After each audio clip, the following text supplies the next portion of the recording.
Welcome back to this already the final segment of today's Price of Business. I'm your host, Kevin Price, talking to you about you and your business. I've been looking forward to visiting with our final guest today, Jimmy Collins.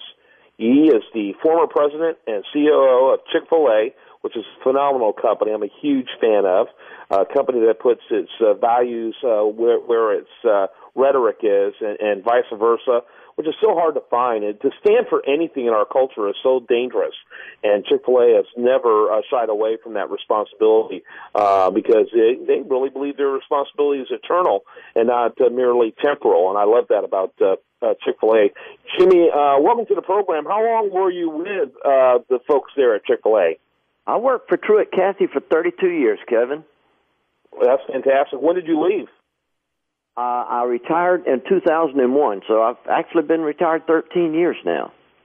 Well, you've been able to avoid some of the recent controversy that I personally think has little to do with the change with the way Chick-fil-A has done things, rather been a change in the way our culture perceives things. What do you think about that? Well, I'm 78 years old, so I've seen a lot of changes since I was born.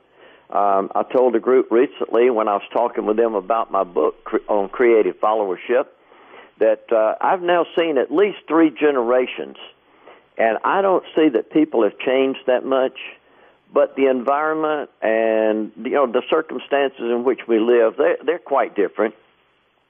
But the desire of young people is no different today than it was when I was young. The young people today, they're looking for a pathway to success and satisfaction, and they want to have careers that lead to the kind of recognition and reward that lets them feel on the day of retirement, I've done something, and I've been appreciated. Yeah, absolutely. I think people are all looking for purpose-driven lives.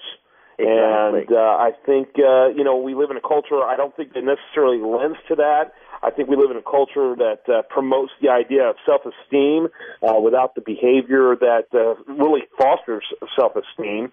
And you really can't do it that way. You got our behavior is what builds our self-esteem. And those are hard values to cultivate. But I think they're part of what creative followership is all about. Talk a little bit about that. Okay, Kevin. Creative followership is actually based on King Solomon's advice in Proverbs 27:18, where he says, "He who tends the fig tree will eat its fruit, and he who cares for his master will be honored." You think about that. That's exactly what it takes to make a success in life. We've got to be able to tend the tree if we want to eat the fruit, and we got to be in a position to take care of the boss if we want to be honored and promoted and get those good assignments that everybody's looking for. So I've had a very positive response to my book because it's so different from what people are being exposed to in other areas. Because what I'm trying to do is pass on to young people principles that work, the kind of principles that the older people call good old common sense. Yeah, and that is so hard to come by. And I think, I do think generations ago, a lot of that was taught in schools. I think there's, at best, a moral vacuum, maybe even an entire new morality that's being fostered in schools today. So it's harder and harder to get these values, if you will, the ideas of sowing and reaping. It's harder to get now than ever. What you're saying is true, but when I talk with young people who are the primary audience for my book, young adults, when I talk with them about this, they are very receptive. They're looking for something different than the shallowness of what they're being taught. I meet young people who enter the workplace, and they have a beautiful diploma on the bedroom wall. However, they don't have a clue as to how to satisfy customers, how to please a boss, or even how to get along with their coworkers. And that's what I'm trying to communicate with creative followership. These are principles that work for me, and they will work for anyone at any level of responsibility in any organization. Because, for instance, Kevin, I have a friend who is a professor at Point University, and he told me this about principles. Guy's name is Y. Huxford. And Y said, Jimmy, you can change lies with principles. Only monitor behavior with rules. Mm-hmm. We're teaching young people rules when we need to be teaching them principles. No question about it. No question about it. And unfortunately, there's limits even to what can be taught. People need to be modeled. People need to model these behaviors as well, don't you think?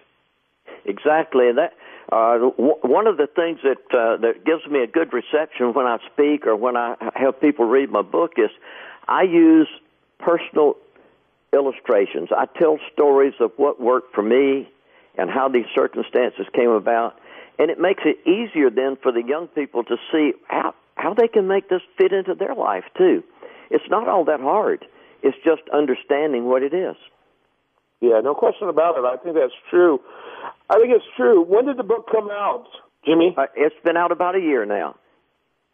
And when you say young people, what was the approximate age range you had in mind when you wrote it?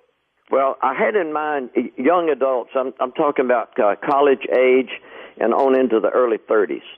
However, the reception has been so good from some of the older people that are really looking for more responsibility in their careers, and they're looking for a new pathway so they can get more recognition and reward. They have also been very responsive to it. For instance, I worked for all those years at Chik-Fil-A, and we had all those entrepreneurs running stores, the franchisees. And I looked at that, and there are plenty of leadership books for guys like that. But what's missing is the followership books for those people that work for them. And I looked at what's the size of the market here. In Chick-fil-A today, there are like 1,200 Chick-fil-A franchisees or leaders. But there's 70,000 workers out there, the followers.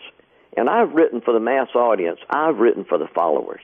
Yeah, absolutely, and obviously they need to be addressed. Seems to me that a lot of business owners might want to buy this for their employees. That's true. I've had that happen. People ask me when I was working at Chick-fil-A, what do you do there, Jimmy? And I said, I just do what Truett Cathy does not like to do. And that's what I try to teach young people. Do what the boss does not like to do. Now, when I would say that when Truett Cathy would be present, he would add to it, I don't like to do very much. And I tell young people, when you get a boss that doesn't like to do very much, you have a wonderful opportunity. Just think of all the things that leaves that you can do. And this is the basis of how I approached my career with Chick-fil-A and the way I work with Truett Cathy. And, I started learning that when I was 12 years old because I got a job in a neighborhood grocery store, and when I got there and I thought about, why did Mr. Brown hire me? He hired me to do the things he didn't like to do. He didn't like to sweep the floor and carry out the trash and wash the windows. And certainly he didn't like delivering groceries on that bicycle.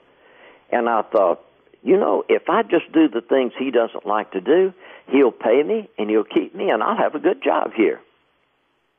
Yep, absolutely. And I know when I hire people, that's exactly what I'm looking for is either someone who can do things better than I can or things I simply hate doing. And by all means, need them done by somebody. So great concepts, great thoughts. Thanks so much, Jimmy Collins, for being with us. How do we get more information about your book? It's available in Books A Million stores on Amazon, and the name of it is Creative Followership in the Shadow of Greatness. There you go. Also want to encourage people to go ahead and check out the website that you have for it. Go ahead and give that. CreativeFollowership.com. And I post an article every week, and daily I have a theme for today. Very good. Encourage people to check it out. Jimmy, I'm going to ask my producer to chat with you just for a second after we wrap this up. But I appreciate you so much for being with us. Thank you. My pleasure. Okay. When we come back tomorrow, we're going to have much more for you. I do want to remind you, best content here, it always shows up over there, including this great interview over at usdailyreview.com. While there, like it on Facebook, follow it on Twitter. I'm Kevin Price. You've been listening to The Price of Business.